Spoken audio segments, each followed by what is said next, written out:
Hello les filles, j'espère que vous allez bien. Alors, bienvenue.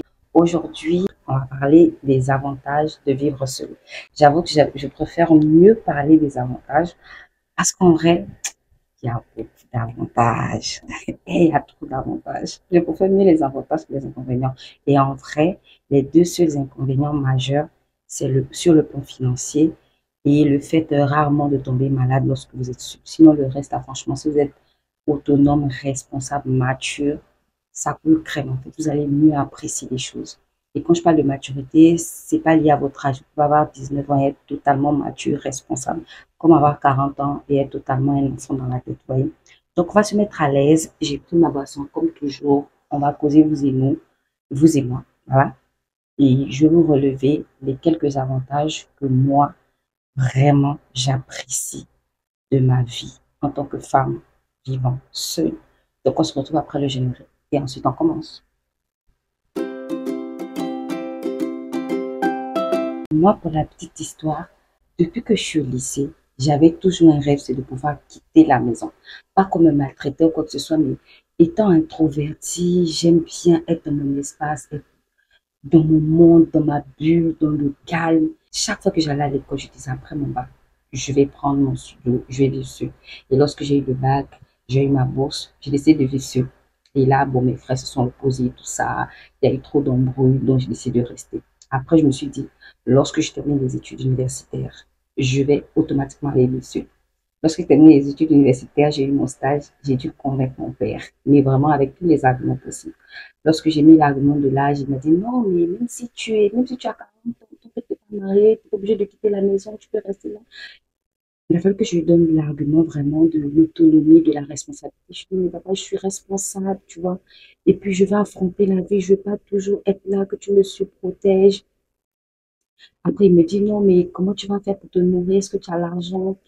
L'argent de ton stade ne suffira pas. Je dis, ben, même si j'ai pas d'argent, je sais que j'aurai toujours recours à toi. Je peux toujours venir te voir, mais pour moi, je veux affronter la vie et tout ça. Enfin, quand vous êtes encore jeune et que vous êtes vraiment, parce que moi, je suis la dernière de mon papa, donc je vois un peu le fait qu'il voulait me protéger du monde extérieur en tant que femme et tout ça. Mais j'ai vraiment montré à mon papa que j'étais responsable, j'étais déjà mature, j'étais une grande fille et sérieuse aussi parce que il y en a qui veulent quitter parce que ils vont pouvoir faire tout ce qu'ils veulent de manière négative, non, et de bonnes raisons et de bonnes motivations, voilà. Et lorsque vos parents voient vos bonnes motivations, eh bien, ils vous donnent la route, comme on dit, avec leur bénédiction et ils vous accompagnent aussi, même financièrement, des fois, ils peuvent vous accompagner. Donc, partez vraiment, les filles, avec de bonnes raisons. Ne partez pas sous un conflit, ne partez pas en ayant une mauvaise relation avec vos parents et tout ça. Partez vraiment en demandant la route respectueusement, montrez-leur les avantages que vous gagnez en vivant seul, pas parce que vous voulez simplement la liberté de pouvoir faire tout ce que vous voulez, non, parce que souvent vous apprenez mieux lorsque vous êtes loin de votre famille et vous avez même des fois de meilleures relations avec vos parents lorsque vous êtes loin d'eux. Donc, en tout cas, montrez à vos parents le bien fondé, de pouvoir partir de la maison, en fait, de partir vraiment pas sous un conflit parce que vous voulez simplement vivre seul. Voyez un peu. Donc voilà, c'était un peu la petite parenthèse. Donc on va parler maintenant des avantages de vivre seul ici. Vous allez trop aimer vous seul. C'est trop chiant. C'est la liberté. C'est pas qu'on se cache. Quand tu vis seul, tu es libre de faire ce que tu veux, comme tu veux, quand tu veux.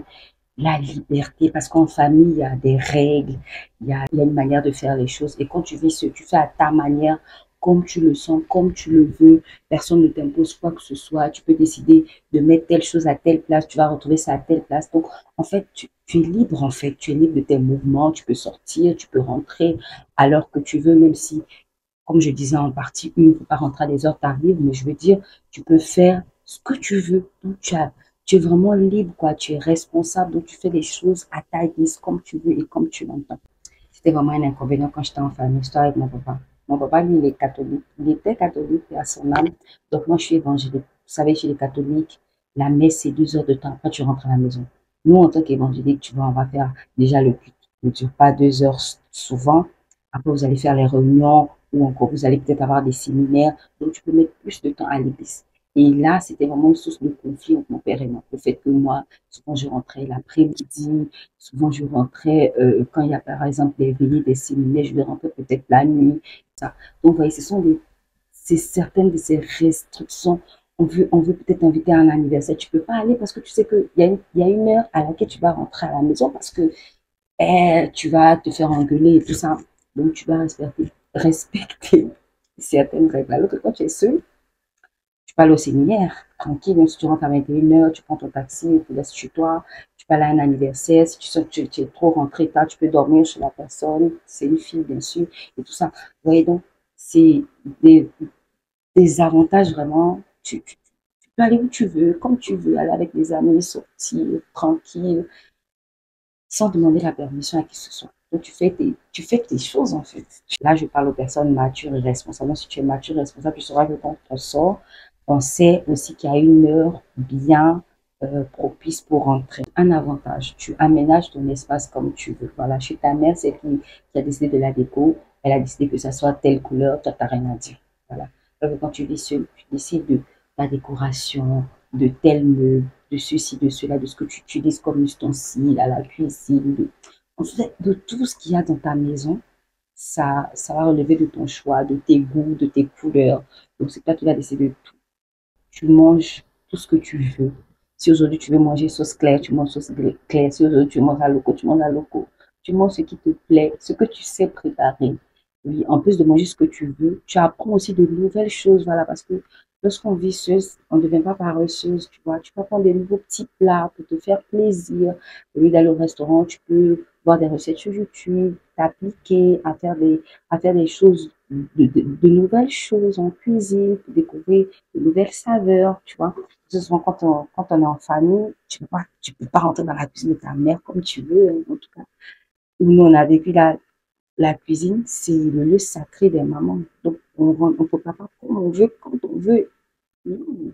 Un autre avantage, c'est que tu développes une meilleure relation avec tes parents. Parce que souvent, lorsque tu as eu une relation conflictuelle en vivant avec tes parents, souvent la distance fait que vous ressouder mieux les liens, vous entendez mieux. Parce que le fait de ne pas vous voir souvent, lorsque vous appelez ou que vous vous rendez visite, bon, le manque qui s'est installé fait que votre relation davantage est bonifiée. En tout cas, moi, les conflits que j'avais avec mon papa lorsque j'étais avec lui, lorsqu'on vivait dans la même maison, je les avais plus à distance parce que la distance a fait que bon, le fait qu'il ne te voit pas souvent, il va t'appeler, il va te dire tu viens me rendre visite quand, ou bien quand tu le rends visite, pour discuter de tout et de rien et tout ça, tu peux pas des challenges que tu vis chez toi. Donc, je veux dire, vous développez une meilleure amitié avec vos parents. Voilà.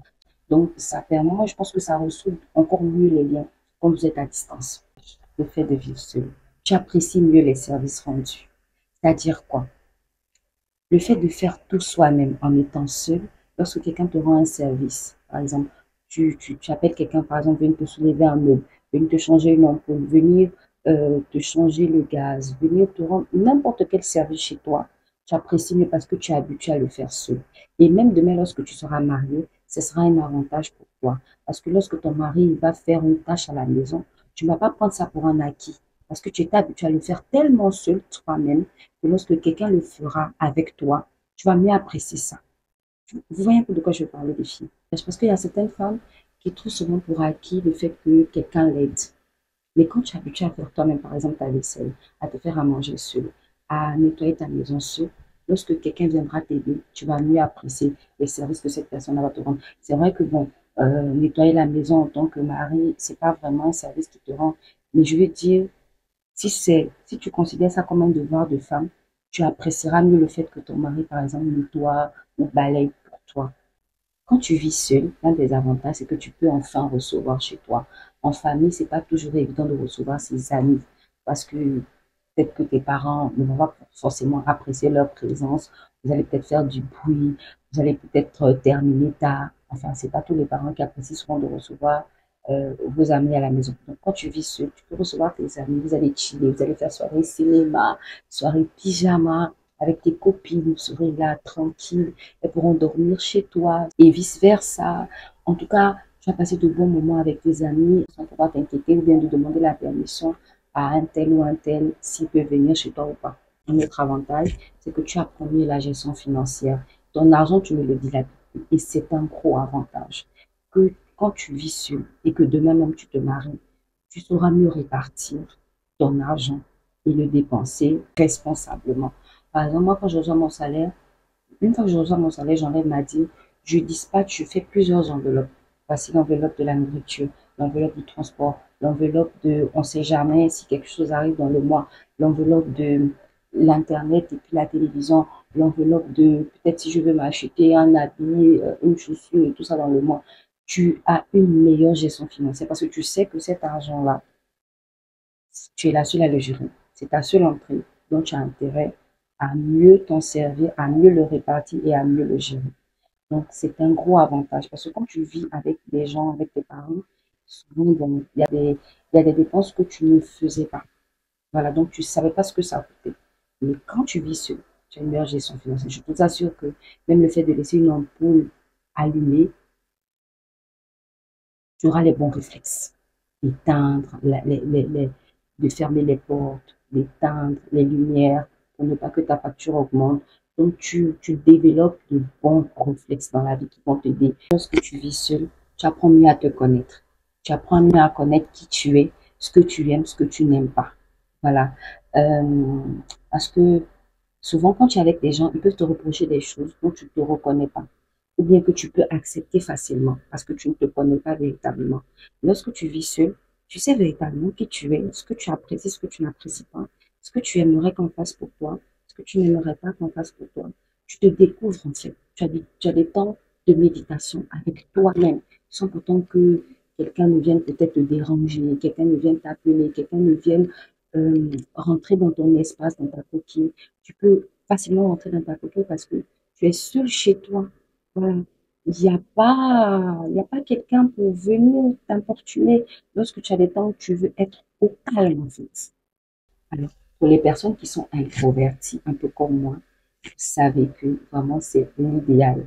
C'est pas parce qu'on est, bon, c'est pas parce qu'on est introverti que on veut pas se marier.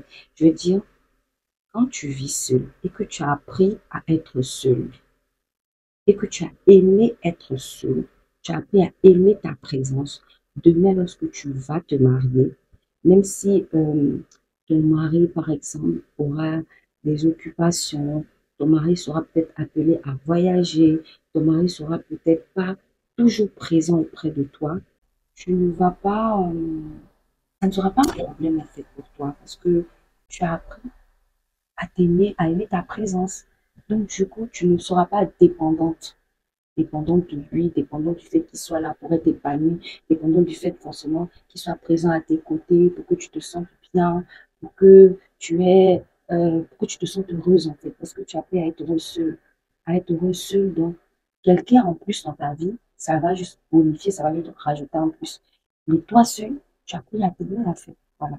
Quand tu apprécies mieux ta présence, tu t'aimes mieux et tu apprécies mieux la présence des autres. Quand tu vis seul, tu peux pas être dans le gaspillage parce que tu sais que c'est dur d'avoir ça, c'est coûteux. Parce que même 500 francs, ça va devenir coûteux pour toi. Tu vas mieux apprécier l'argent. Voilà. Apprécier l'argent, pas adorer, mais apprécier l'argent. Tu vas plus apprécier 500, tu vas pas dilapider l'argent comme si ça venait d'un arbre. Comme disaient nos parents, l'argent ne cueille pas sur un arbre. Donc, tu vas mieux comprendre aussi tes parents. Tu vas mieux comprendre ce que tes parents te reprochaient et qu'aujourd'hui, avec beaucoup de distance, avec beaucoup de recul, tu comprendras que, en fait, ils n'étaient pas méchants. Ils voulaient juste apprendre la vie, que la vie, c'est pas aussi rose, c'est pas aussi facile. Tu vas mieux apprendre à gérer une maison. Les filles, on appelait à se marier, on appelait à être dans un foyer. Enfin, tu seras une bonne maîtresse de maison. Par des servantes, tu pourras mieux leur dire comment faire les choses parce que tu as appris à le faire seul, sans l'aide de quelqu'un, et tu sauras mieux le montrer comme tu le veux. Alors les filles, je sais qu'il y a encore peut-être beaucoup d'autres avantages que je n'ai pas pu mentionner.